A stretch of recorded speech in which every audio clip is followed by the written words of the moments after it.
তোমাদের আবহাওয়া ও জলবায়ু চ্যাপ্টারের আরেকটি গুরুত্বপূর্ণ প্রশ্ন হচ্ছে বায়ুর উষ্ণতার তারতম্যের কারণগুলি আলোচনা করো।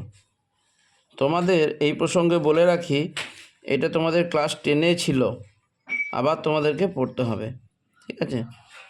তাহলে বায়ুর উষ্ণতার তারতম্যের কারণ মানে ধরে নাও এটা পৃথিবীর থেকে প্রায় 10,000 কিলোমিটার পর্যন্ত বায়ুমণ্ডলের স্তর আছে এরকম করে।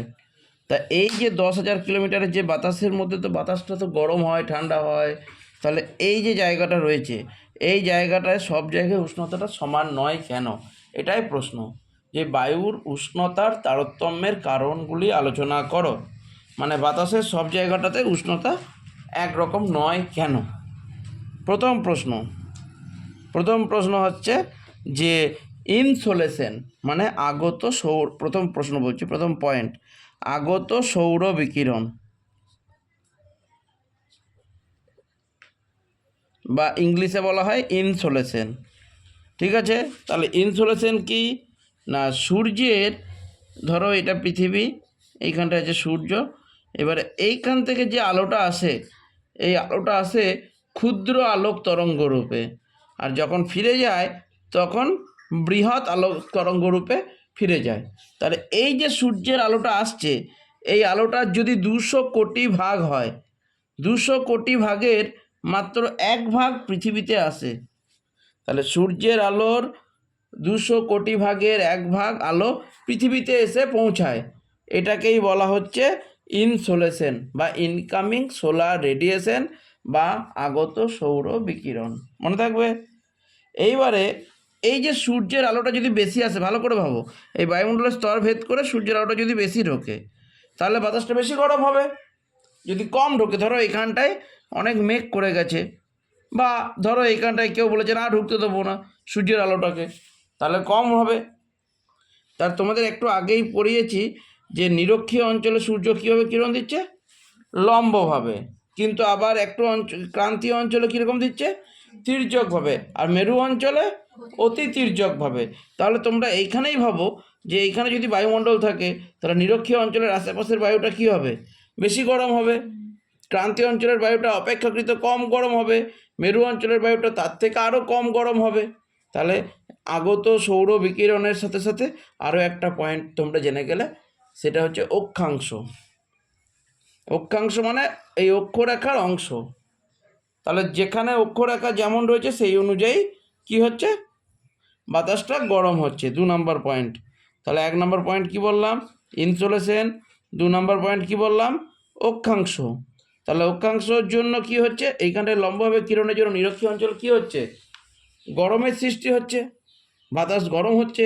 আর তির্যকভাবে অতি তির্যক কিরণের ফলে মেরু অঞ্চলে কী হচ্ছে, বাতাস শীতল হচ্ছে। 3 নম্বর আসছে উচ্চতা। তাহলে 1 নম্বর পয়েন্ট কি বলেছি, আগত সৌর বিকিরণ। 2 নম্বর কি বললাম, অক্ষাংশ। 3 নম্বর হচ্ছে উচ্চতা। সত্যি তো, উচ্চতা বায়ুর উষ্ণতার তারতম্যের একটা কারণ।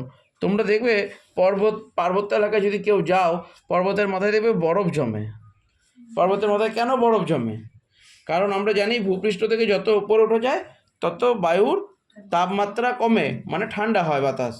1 কিলোমিটার উপরে উঠলে 6.4 ডিগ্রি সি করে তাপমাত্রা কমে। এটাকে নর্মাল ল্যাপস রেট বলা হয় বা উষ্ণতার স্বাভাবিক হ্রাস বলা হয়। তাহলে 6.4 ডিগ্রি সিতে কততে হচ্ছে, পার কিলোমিটারে। তাহলে 1 কিলোমিটার উপরে উঠলেই বাতাসের তাপমাত্রা 6.4 ডিগ্রি সি করে কমছে।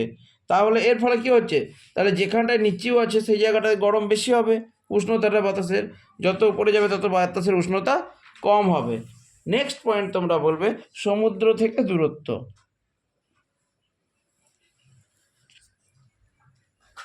সমুদ্র থেকে দূরত্ব, যদি তোমরা পুরী যাও বা গোয়া যাও, এইসব জায়গাগুলোতে যাও, তাহলে বুঝতে পারবে এগুলোতে কত হাওয়া বয়। এই সমুদ্রের ধারে ধারে, এটা সমুদ্র আছে, এগুলো সব সমুদ্র, আর এগুলো সমুদ্রের ধার। এই সমুদ্রের ধারে গেলে বুঝতে পারবে যে কত জোরে হাওয়া দেয়। আর আমাদের রাজধানী দিল্লি মোটামুটি এই মাঝখানে আছে, মহাদেশের এই দেশের মাঝখানে আছে, তাই এইখানটার কিন্তু বাতাসটা কিন্তু গরম হয়, ঠিক আছে? কিন্তু এইখানে বাতাসটা কিন্তু না গরম না ঠান্ডা এরকম হয়। তাহলে এই যখনই সমুদ্র থেকে দূরত্ব বাড়বে, দেখো এটা সমুদ্র, সমুদ্র থেকে যত দূরত্ব বাড়বে তত উষ্ণতাও কিন্তু বাড়বে, আর সমুদ্রের ধারে ধারে বাতাস কিন্তু সমভাবাপন্ন হবে। বোঝা গেছে? এবারে নেক্সট পয়েন্ট তোমরা বলবে 5 নাম্বার, যে সমুদ্র স্রোতের প্রভাব কী রকম বোঝায়। সমুদ্র স্রোতের প্রভাব ভালো করে ভাবো, যে এই একটা এলাকা আছে, এর পাশ দিয়ে যদি একটা গরম স্রোত যায়, গরম জলের স্রোত যায় এই জায়গাটা দিয়ে, তাহলে এইখানকার বাতাসটা কেমন হবে? গরম হবে। আবার যদি ঠান্ডা বাতাস যায় এই দিক দিয়ে, ঠান্ডা স্রোত প্রবাহিত হয়, তাহলে এই অঞ্চলের বাতাস কি হবে? শীতল হবে। তাহলে যদি শীতল স্রোত প্রবাহিত হয় তাহলে সেই এলাকার বাতাস শীতল হবে, যদি উষ্ণ স্রোত প্রবাহিত হয় তাহলে সেই এলাকার বাতাস উষ্ণ হবে। এবারে আসছে ভূমির ঢাল। ভূমির ঢালটা একবার দেখে নাও, এটা আমি প্র্যাকটিক্যাল দেখাবো একদিন, এমনি জাস্ট এখন বলে দিই।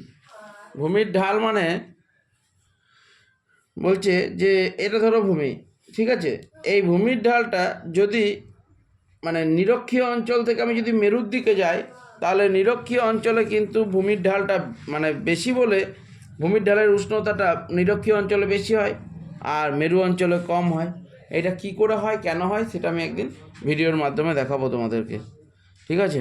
তাহলে এইগুলো হচ্ছে বায়ুর উষ্ণতার তারতম্যের কারণ। তাহলে প্রথম কারণ বলবে আগত সৌর বিকিরণ বা ইনসোলেশন, দ্বিতীয় কারণ বলবে অক্ষাংশ, 3 নাম্বার বলবে উচ্চতা, 4 নাম্বার বলবে সমুদ্র থেকে দূরত্ব, 5 নাম্বার বলবে সমুদ্র স্রোতের প্রভাব, আর 6 নাম্বার বলবে ভূমির ঢাল।